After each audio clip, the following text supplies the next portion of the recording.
Num outro dia desses, eu estava sentado ali, debaixo do umbuzeiro, com a chinela arriada, uma cuia de café preto na mão e a tripa já reclamando de fome, quando o povo começou a falar daquela mulher arretada que morava lá pras bandas de Goiás, num lugar que chamam de Garganta do Diabo, bem nas beiras do rio Corumbá. Ô lugar danado, viu? Água braba, só de olhar dava medo. Parecia que o diabo tinha feito aquilo para engolir os desavisados, pois foi nessas bandas que apareceu uma tal de Dona Marieta, mulher bonita, galegona, do olho verde, parecia até santa de procissão, mas era um fogo no espinhaço que não se apagava nem com água benta de 3 padres rezando ao mesmo tempo. O primeiro marido, Marieta, era casada com um cabra chamado João Santos, um gaúcho retado que tinha vindo de longe, daqueles que vivia com cheiro de cavalo e gosto de cachaça na boca. O homem ruim de gênio, batia na mulher, judiava dos meninos e ainda se achava o rei da cocada preta. Mas não é que um dia o cabra sumiu,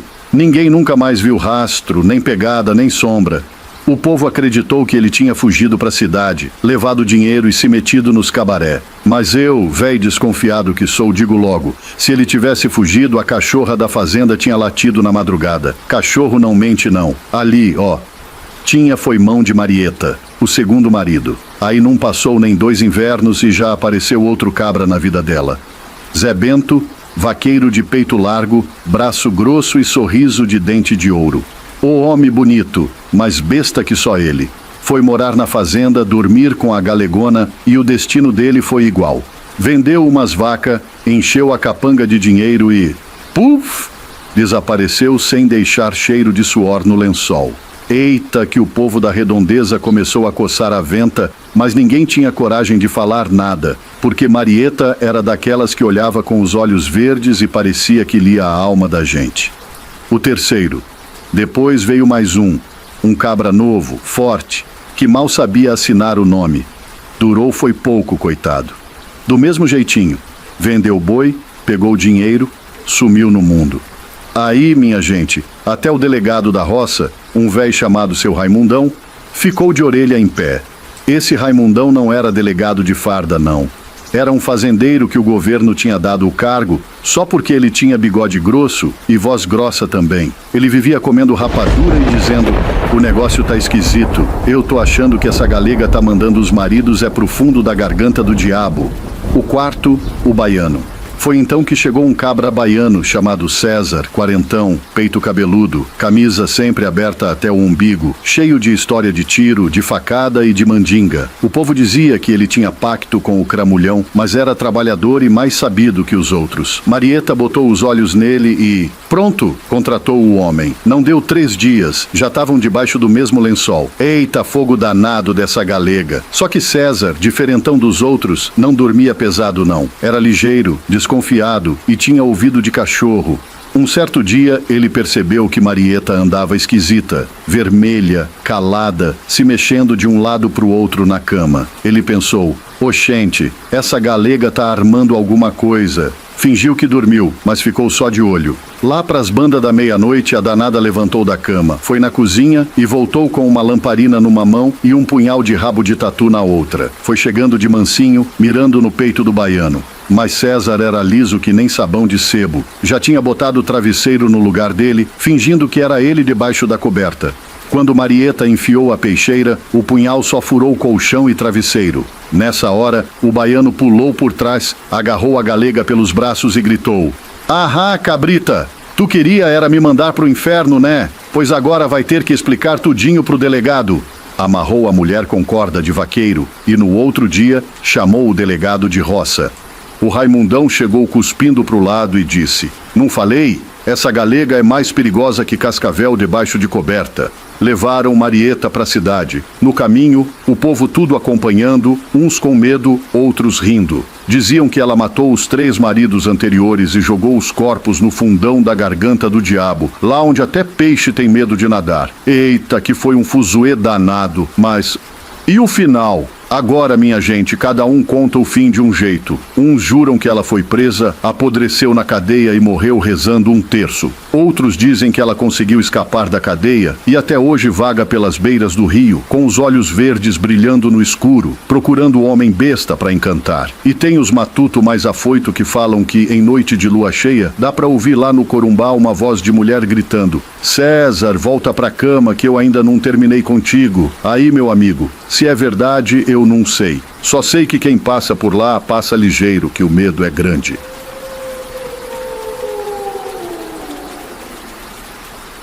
Era numa sexta-feira de manhã, mas não pense que era sexta qualquer, não, senhor. Era uma cesta esquisita, daquelas que o galo canta estranho, que cachorro late pra nada, e o vento parece cochichar besteira nos ouvidos da gente. Lá pros lados das beiras de um bairro metido a besta, chamavam de Ayrton Senna. Nome chique que botaram pra enganar besta, porque o canto mesmo era poeira, lama e mato.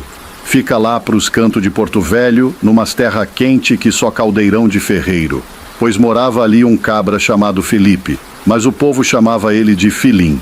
Era um sujeito magro, cara fechada, mais amargo que jurubeba. Vivia de mau humor, parecia que tinha engolido um caroço de pequi atravessado.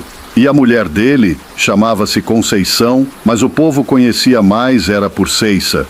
Eles tinham um filhinho pequeno, coisa de 3 anos só, chamavam de Tuzinho. Era um pirraia danado, desperto, brincava com qualquer coisa, desde tampinha de garrafa até os caranguejos de brinquedo que ele mesmo fazia com barro. Naquele dia, Ceiça estava varrendo a casa, lavando umas trouxas de roupa, e Filim estava lá resmungando como sempre. O sol rachava o quengo, batia no telhado de amianto que parecia que ia derreter.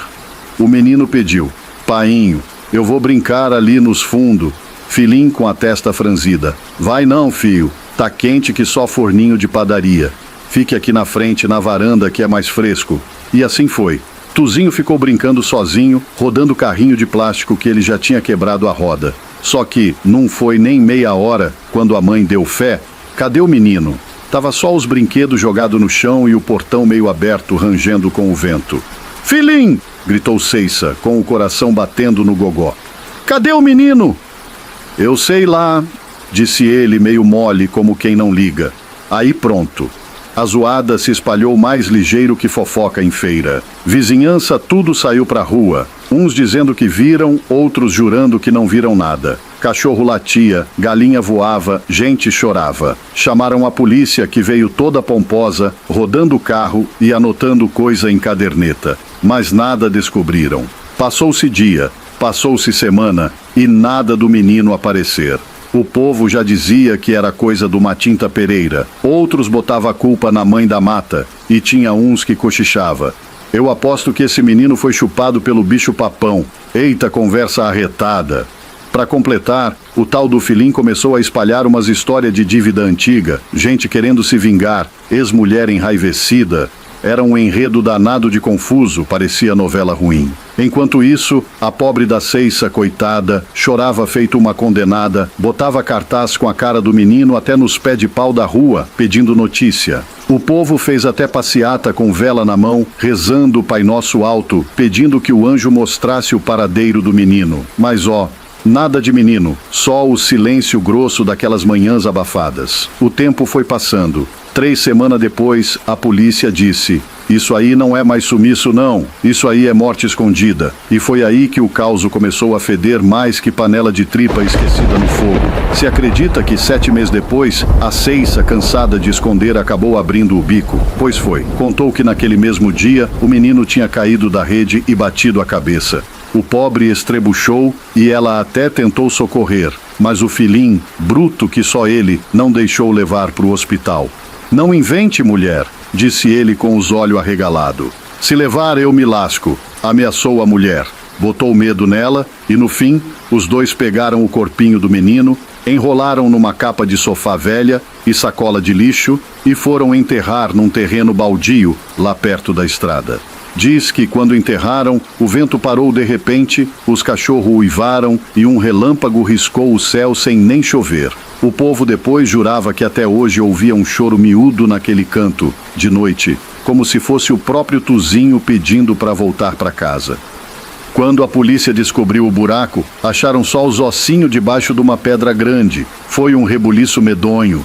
O povo se benzia na rua, as velhas choravam, menino ficava com medo de passar ali.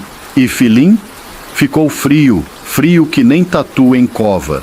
Negava que tivesse batido, dizia que foi só queda da rede. Mas todo mundo sabia que aquele cabra não prestava. O povo dizia, quem é ruim, não se aperreia em mentir, não. No fim das contas, prenderam ele por matar o menino e ainda enganar o povo. A Ceissa também foi presa, mas diziam que ela só não contou antes porque vivia apanhando e tinha medo de morrer. Eita história feia da moléstia. Mas o povo, matuto como é, sempre termina o causo com aquele jeito de rir da desgraça para não chorar. Dizem que, até hoje, quem passa na beira da Avenida Mamoré de noite, escuta um barulhinho de criança correndo, rodando carrinho de plástico e um portão rangendo sozinho, mesmo não tendo portão nenhum ali. E os mais velhos aconselham, se escutar brinquedo rodando de noite, corra, que pode ser o Tuzinho pedindo companhia, ou pode ser o pai dele, frio como defunto, procurando mais alguém para levar. E é assim que se conta o causo do menino sumido, um causo que mistura medo, mentira e maldade, mas que também ensina a gente que segredo podre nunca fica enterrado para sempre. Pois bem, Dona Violante já está beirando os 83 anos, mas tem lembrança mais certeira que calendário de padre. Ela nasceu lá no pé da serra, em Tianguá, terra de vento frio e assombração que gosta de rodar. Criada na regra dura do pai. Não podia assobiar, não podia ficar de fora até tarde e ainda tinha de botar lenço na cabeça quando saía com a mãe. Era tudo para proteção, dizia o véi. E não é que numa noite papai e mamãe demoraram de chegar do mercado? Os 4 irmãos ficaram só, trancados em casa, cada qual com medo maior que o outro. Luiz, o mais velho, foi ajeitar uma janta quando avistou pela cozinha um clarão na estrada de trás. "Olha lá, é pai chegando!" gritou ele. Mas Violante, que já tinha olho de desconfiada, achou o passo diferente. Papai nunca andava daquele jeito, balançando a lanterna como se fosse galho seco na ventania. Ela gritou, "Fecha a porta, Luiz, que isso não é nosso pai, não." Mas já era tarde. A coisa chegou na porta, se encostou com peso danado e o vento frio entrou pelas frestas. O choro da menina Fátima só fazia o bicho se agitar. E quanto mais ela chorava, mais ele rondava, arranhava as janelas, tentava entrar. De repente, Luiz jurou ver uma mão negra, com dedo comprido e unha de onça, atravessando um buraco da janela. O bafo fedido daquilo parecia podre de cova aberta. O rapaz, na coragem do desespero, pegou um pau e deu-lhe um murro tão forte que a unha ficou marcada na parede. A mão recuou, mas não foi embora. Rodeava a casa, rindo feio, batendo de um lado e de outro, enquanto as crianças choravam sem parar. Só quando a madrugada foi adiantando é que o silêncio voltou. E aí sim, chegaram papai e mamãe, chamando pelo lado de fora. Mas quem disse que os meninos abriram?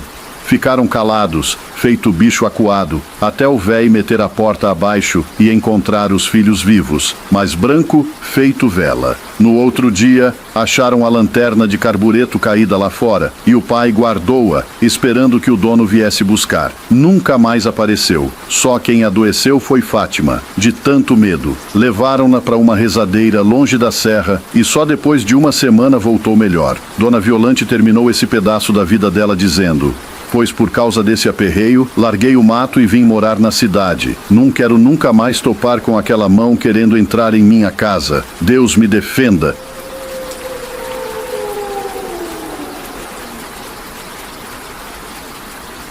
Agora, escute a fala de Valcir, cabra que hoje tem 42 anos, mas ainda lembra da infância no interior da Bahia. Quando os pais se separaram, ele ia visitar o pai, que morava numa casinha pobre, sem luz e sem banheiro, só com rede, 2 cadeiras e um filtro de barro. Mas olha, era vida boa, de fogueira, banho de açude e cheiro de lenha queimada.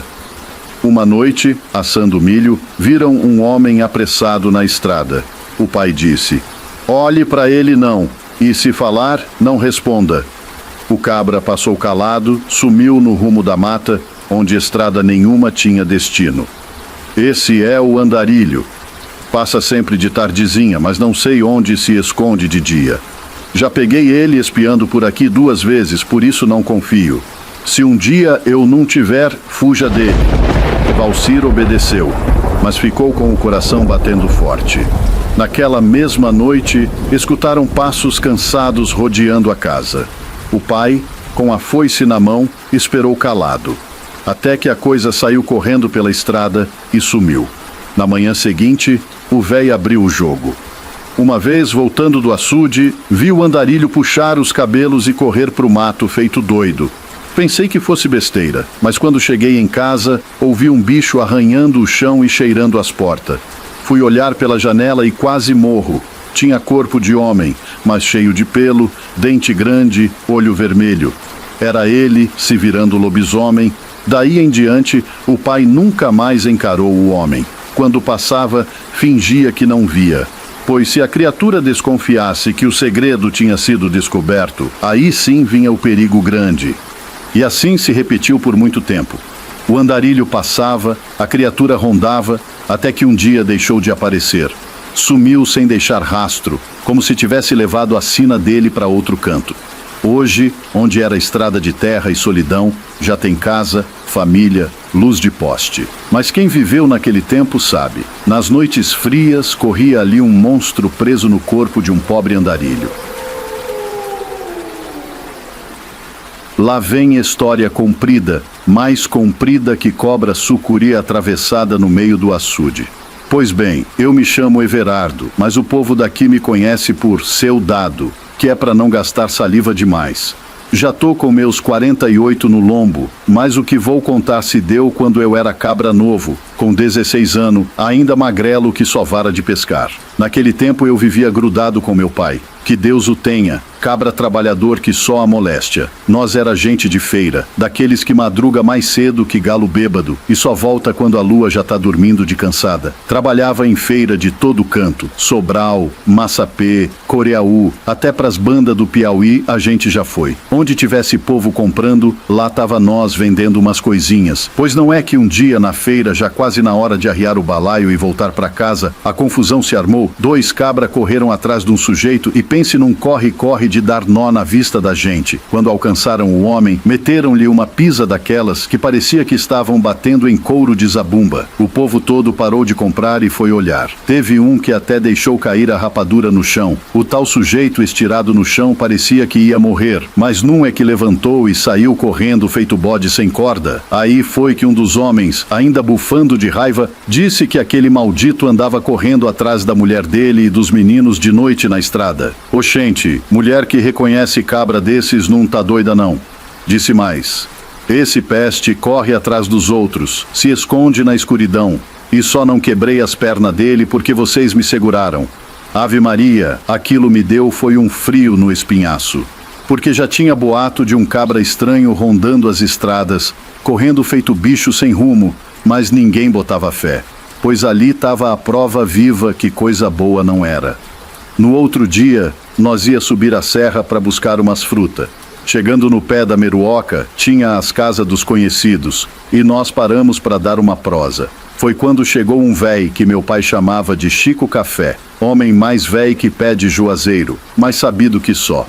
Ele chegou com a voz embargada e disse: "Vocês vão para cima? Pois não vá não, que a serra tá mal assombrada. Uns dias atrás passou um homem sujo, cara ferida, pé preto de lama e poeira. Subiu sem rumo, sem falar com ninguém. Até aí, tudo bem. Mas o véi continuou. Quando foi de noite, escutemos um grito de arrepiar cabelo de sovaco. Era berro de gente morrendo ou coisa pior. Depois ouvimos um troço descendo aos tropeços, urrando cada vez mais alto. Quem teve coragem de espiar, jurou que viu um homem com cabeça de cachorro preto, correndo feito condenado. Vixe Maria, meu coração deu foi uma reviravolta. O véi terminou. Aquilo era lobisomem, com certeza. Homem com cara de cachorro só pode ser praga do cão. Meu pai, que não era besta, pensou bem e disse: "Pois nós não sobe mais não. Melhor perder as frutas que perder a alma." E para a viagem não ser de todo perdida, o véi Chico Café deu uma saca de milho verde para nós. Pelo menos garantimos um mugunzá na janta. A visita de seu Valdir chegando em casa, pai foi tirar o milho da casca e eu soltei os cachorros para dar umas carreiras no mato. Eis que chega Valdi, amigo antigo de meu pai, montado na conversa como sempre. Sentou-se num banquinho debaixo da sombra e já soltou a pergunta. Vocês estão sabendo do bicho que anda assombrando o povo à noite? Pai contou o que ouvira de Chico Café e Valdi arregalou os olhos. Mas é a mesma coisa que escutei. 2 meses atrás, meu primo lá de Massapê disse que um bicho andava atacando os animais. Uns falavam que era ladrão, outros que era bicho peludo vestido de gente. Teve até quem jurou ver um cabra se transformar na estrada, gritando feito alma penada. Pai coçou o queixo e disse, pois é o mesmo peste que tá aqui. Veio rodar na Meruoca agora. E o povo foi se assombrando. Teve gente jurando que viu sombra, outros dizendo que ouviram uivo, até quem confundiu cachorro vira-lata com lobisomem. Oxe, sertanejo é danado. Se não viu, inventa. Pois bem, passaram-se uns meses sem ninguém topar com a criatura. Até que numa madrugada, 3 da matina, nós íamos pegar o carro fretado para a feira. Estávamos botando as coisas quando o motorista olhou e disse, lá vem um bêbado na estrada. Mas quando nós miramos bem, misericórdia. Não era bêbado coisa nenhuma, era o lobisomem. Vinha mancando como se tivesse a perna ferida, cambaleando de um jeito esquisito. De longe parecia homem, mas de perto. Cruz credo! Cara peluda feito cachorro, braço comprido, corpo meio coberto de pelo. Nós corremos para dentro, tremendo que nem vara verde. O bicho passou, olhando feio, e seguiu adiante. Meu pai, homem prudente, resolveu ir só para a feira e me deixou com mamãe em casa. Disse ele, melhor tu ficar com tua mãe. Se o bicho resolver entrar, pelo menos não fica ela só. E não deu outra. Mal o carro saiu, o lobisomem voltou. Ouvi o urro dele bem na porta de casa. Olhei pela fresta e vi o maldito passando devagar, farejando como se procurasse uma brecha. Ora parecia longe, ora já estava rente ao portão.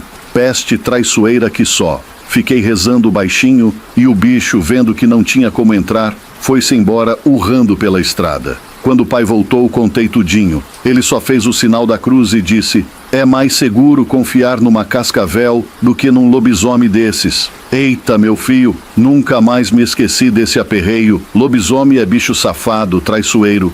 Homem que vira essas coisas não presta pra confiança. E se tu desconfia de alguém, calha a boca e finja que não sabe de nada. Porque se a peste descobre, aí sim é que tu tá lascado. Sabe o que eu digo? Melhor topar de frente com cobra coral do que com lobisomem. A coral ainda dá tempo de correr. O lobisomem, esse sabe até onde tu mora. E foi assim que aprendi. Feira é lugar de alegria e barganha, mas estrada de noite perto da Meruoca é lugar de se benzer e correr pra dentro.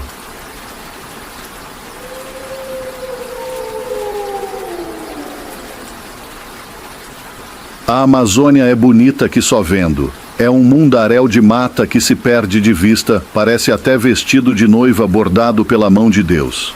De dia, a floresta é um paraíso na terra.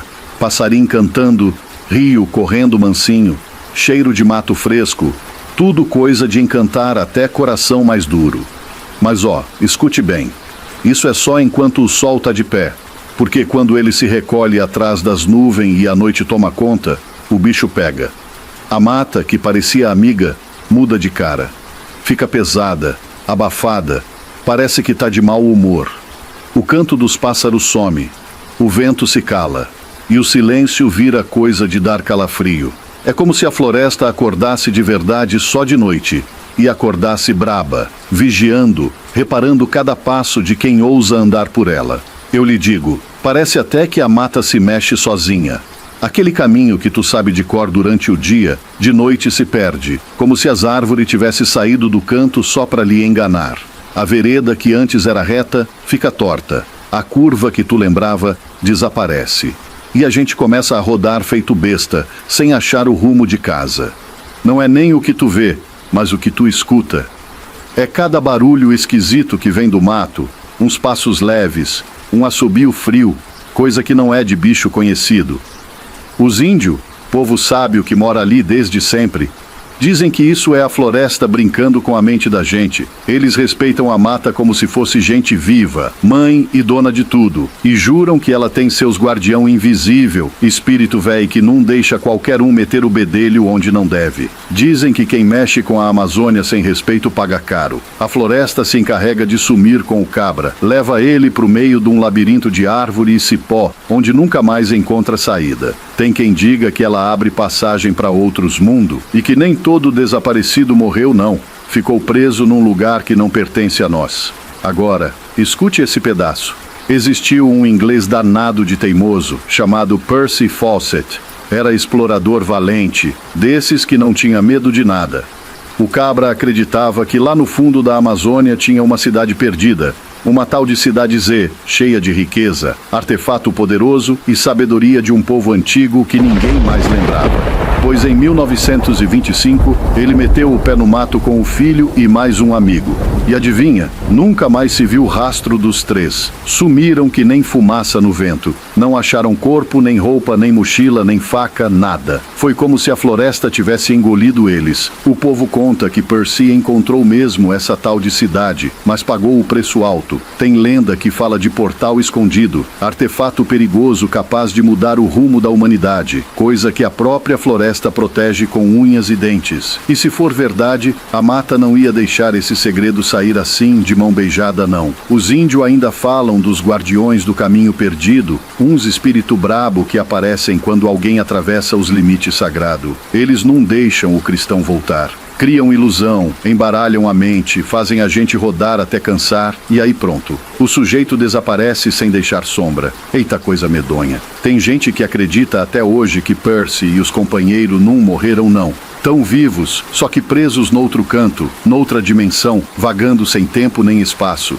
Talvez nem sejam mais eles mesmos, tão lá cumprindo o papel que nunca pediram, mas que a mata obrigou. E eu digo, pode até ser, porque a Amazônia não é só mato, não. Ela é dona de si, um coração verde que bate pelo mundo inteiro. Dá água, dá ar, dá vida. E quem ousa cutucar seu segredo, a floresta bota cabresto. Agora se avexe não. Isso que tô contando não é pra botar medo, é pra botar respeito. Porque a mata é paciente, véia sabida. Ela olha, espera e decide. Quando a gente entra nela, cada passo é vigiado. E se o cabra for besta e esquecer de respeitar, aí sim vira parte do segredo dela. Portanto, minha filha, escute o conselho desse matuto, véi. Nunca brinque com a mãe natureza. Ela não tem pressa, porque o tempo é dela. Nós, sim, somos só visita. E quem visita deve se portar direito, senão vira lembrança perdida na boca do povo, igual a de Percy e tantos outros que sumiram sem deixar vestígio. É isso.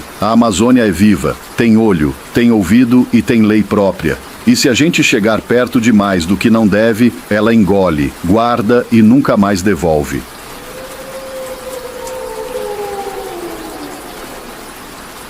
Diz que lá pras bandas das Gerais, uma mulher chamada Raimunda, bonita, ajeitada, trabalhadeira, dessas que até sombra de árvore fica mais vistosa perto dela, pois Raimunda era casada com um cabra chamado Antônio Venâncio, fazendeiro cheio da posse. O homem tinha mais de 1000 hectares de terra, gado que se perdia de vista e cavalo que parecia tropa de coronel. Eita, Raimunda, tu deu sorte grande, viu? Casou com cabra rico, dizia o povo da vila, mas pense num rico ruim. Venâncio era um traste. No começo do casamento até parecia gente. Dava flor, chamava de meu bem, fazia promessa. Mas num deu um ano e o cabra abriu as asas feito galo de terreiro. Começou a beber que nem bode em bodega e o pior, botou-se a trair Raimunda nos 4 cantos da redondeza. E quando chegava bêbado em casa, fosse tardinha ou alta noite, vinha era bater na coitada. Bicho ruim sem coração. Raimunda aguentava calada. No outro dia, tava com os braços roxos, os olhos inchados. E quem sempre vinha consolar era Zezinho, um cabra novo que trabalhava na fazenda. Zezinho tinha 20 e poucos anos, ajeitado, trabalhador, de respeito.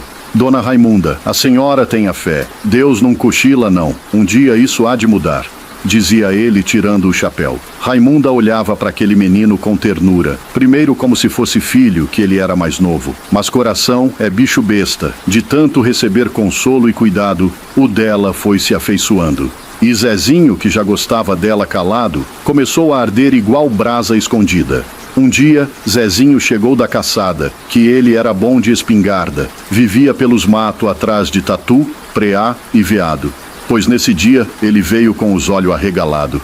Dona Raimunda, a senhora não vai acreditar. Vi uma coisa no mato que nunca vi. E foi o que, Zezinho? Ela perguntou, limpando o rosto marcado. Foi uma bola de fogo, um clarão bonito que pulava de um lado para o outro como se chamasse. Eu fiquei foi com medo e corri. Raimunda gelou. Menino, isso é a mãe do ouro. Já ouvi véia falar. Ela só aparece para quem tem coração limpo. Onde ela some, tem riqueza enterrada. Mas cuidado, nem todo mundo deve seguir. Zezinho coçou a cabeça. Oxente, será que eu... Deus é quem sabe. Mas que tu tem coração bom, tem. O tempo foi passando. Venâncio cada vez pior. Bebendo mais, batendo mais. Raimunda já não tinha nem ódio, só desprezo. E Zezinho, vendo aquilo, ficava com o sangue fervendo. Uma noite, Venâncio chegou virado no cão, bateu tanto que quase mata. Só que dessa vez, Raimunda reagiu. Seu desgraçado, pode me matar, mas eu não me calo mais. Venâncio, que nunca tinha ouvido ela gritar, ficou foi mais brabo, desceu o braço até ela cair descabelada. De manhã, Zezinho achou Raimunda chorando no alpendre. Dona Raimunda, eu não aguento mais ver isso.